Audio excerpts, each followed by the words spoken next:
네, 이 이야기는 제가 3달간 나르시스트를 만나면서 겪은 개인적인 경험과 생각으로 연구가 되어진 보편적인 사실과는 다를 수 있음을 미리 밝혀둡니다. 나르시스트와 만나 어려움을 겪었거나 겪고 계신 분들과 공감하며 정신적으로 빨리 본연으로 회복하시길 바랍니다. 6번째 영상입니다. 이번 영상에서는 나르시스트와의 관계가 중독적인 이유에 대해서 말씀드릴게요. 이 썸남과의 관계가 분명 언젠가는 끝날 것을 분명히 저도 알고 있습니다. 하지만 나는 왜 아직 그와의 관계를 놓지 못하는가에 대해서 생각을 좀 해봤어요. 오늘은 나르시스트와의 관계가 중독적인 이유에 대해서 좀 구체적으로 말씀을 드리고자 합니다. 가장 첫 번째로 떠오른 것이 이 친구가 저에게 분명히 이익이 되는 부분이 있다는 거예요. 이 친구가 경제에 대한 관심을 갖고 있는데 저 또한 그 부분에 동일하게 관심을 갖고 있어서 그것을 소재로 대화 상대로서의 역할을 충분히 해주고 있거든요. 두 번째는 나이가 먹을 만큼 먹은 둘 다 사회인으로서 회사 동료는 물론이거니와 오래된 친구들과도 하기 어려운 헛소리들 있잖아요. 뻔소리. 혼자서 상상은 하지만 나의 사회적 지위라든지 나이로 인해서 감히 누군가에게 하지 못하는 뇌를 빼놓고 하는 이 얘기를 이 친구랑은 깔깔거리면서 해요. 그리고 누구한테 이걸 발설할 거라는 보장도 없고 하니까 이른바 좀 비밀 친구 같은 느낌이 있어요. 이런 차별성이 큰 목을 하는 것 같고요. 세 번째로는 루틴화 되는 게 있는 것 같아요. 매일 아침에 일어나 밥을 먹고 양치질을 하는 것처럼 회사 가면 그 친구가 늘 일정 시각에 아침 인사를 먼저 해주고 또 저도 거기에 답변을 하면서 일을 시작하며 수시로 대화를 하는 양의 수가 꽤 많아요. 그러다 보니까 만나지 않아도 그냥 전화 통화한다든지 옆에 붙어 있는 느낌이 들죠. 그건 나르가 외로움을 많이 타서 대화를 많이 하는 것일 수도 있고 혹은 한국 여성이 연락에 민감한 게 있잖아요. 그래서 연락텀이 짧은 것을 선호하기에 거기에 맞춤형으로 진화한 것일 수도 있다고 생각을 해요. 전 솔직히 연락텀 남자랑 썸남이랑 3, 4시간 정도여도 괜찮거든요.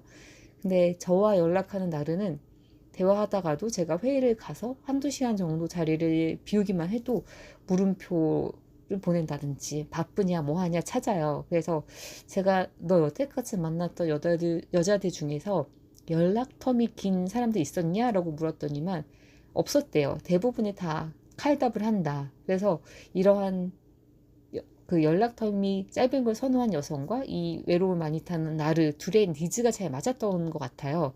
전 최대 7시간 정도까지 상대방이 연락 안 해도 뭐라 한 적이 없었는데 뭐 역시 썩 기분이 좋진 않지만 그래서 그러한 루틴화된 게 매우 크다고 생각합니다. 그리고 나르시스트 관련 자료를 찾아보다가 알게 된 것은 나르시스트와의 관계는 상호 간의 교감이 아닌 뇌를 재구성하고 영혼을 잠식하는 강력한 심리적 약물과 같다. 당신은 사랑에 빠졌던 것이 아니라 자신도 모르는 사이에 깊이 중독되었던 것이다. 이른바 관계 중독설이 있더라고요. 이제 나르시스트와 같이 있는 상대방, 즉 에코이스트가 나르시스트를 못 떠나는 이유가 단순한 심리적인 문제가 아니라 뇌에서 일어나는 명백한 생화학적 작용의 결과라는 거예요. 나르시스트와의 관계가 마약과 같은 중독성을 갖는 이유는 그들이 사용하는 조종 기술이 우리의 뇌 신경회로를 직접적으로 공격하고 재구성하기 때문이라고 합니다. 나르시스트들이 상대방을 통제, 조종할 때 일관성이 있는 게 아니라 언제 따뜻하게 잘해줄지 알 수 없기 때문에 그 예측 불확성 때문에 보상이 훨씬 더 크게 느껴진다고 하는데 이를 행동심리학에서는 간헐적 강화라고 한대요. 그래서 처음에 이상화 단계가 끝나고 저를 타인과 비교하거나 비하하는 평가절하는 단계에서 저를 나락으로 떨어뜨렸다가 언제 보면 또 자상하게 대하고 이런 행동을 하다 보니 쭉 나쁜 놈이기만 하면 꺼져라 하고서는 이 관계를 손절칠 텐데 또 대중 없이 친절하기도 하니까 즉 그의 사랑 때문이 아닌 그의 사랑을 얻을지도 모른다라는 기대감 때문에 못 떠나는 게 뇌가 중독돼서 그렇다고 하더라고요. 되게 신기하죠. 또 있어요. 이번에는 신경화학적인 면에서 연구한 건데요. 저의 상황으로 치환해서 설명해 볼게요. 제 썸남인 나르시스트가 저를 비난하고 무시하고 그리고 3, 4일간 침묵으로 대하는 평가절하 단계에서 저의 몸은 극심한 스트레스 상태에 놓인다고 해요. 이때 뇌에서는 스트레스 호르몬인 코르티솔이 대량으로 분비가 되는데 이 코르티솔은 저의 심장을 뛰게 하고 근육을 긴장시키며 불안과 공포를 느끼게 한다. 저는 만성적인 투쟁, 도피 상태에 놓이게 되는데 그러다가 그가 아주 가끔씩 예측 불가능한 순간에 다정한 말 한마디, 작은 친절을 베푼다. 이 보상의 순간 당신의 뇌에는 두 가지 극적인 변화가 일어난다. 첫째, 당신을 괴롭히던 코르티솔 수치가 급격히 떨어진다. 둘째, 그 고통의 해방감과 함께 뇌는 강력한 쾌락 물질인 도파민을 분출한다. 이 부분 완전 공감하는 게 제 사례로 말씀드리면요.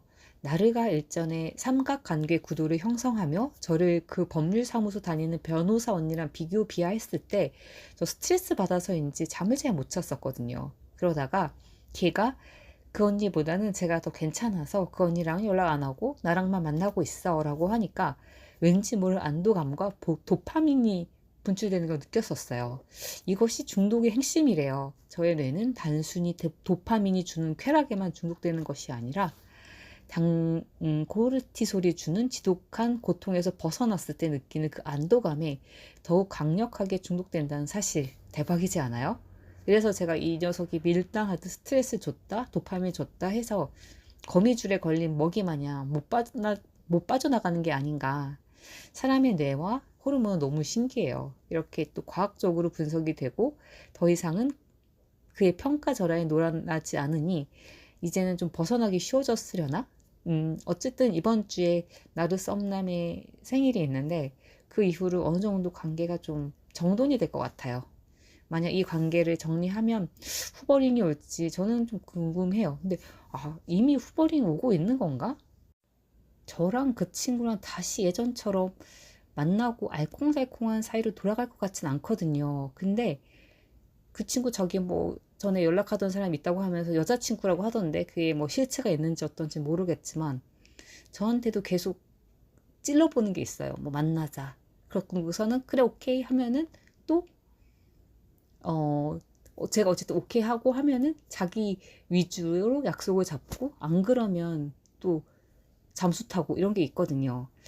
근데 완벽하게 연락을 끊고 또 한 일주일 뒤, 한 달 뒤에도 연락을 올지. 그때 되면 또 후버링에 대한 영상을 올리도록 할게요. 모두들 매일매일 행복하시길 바랍니다.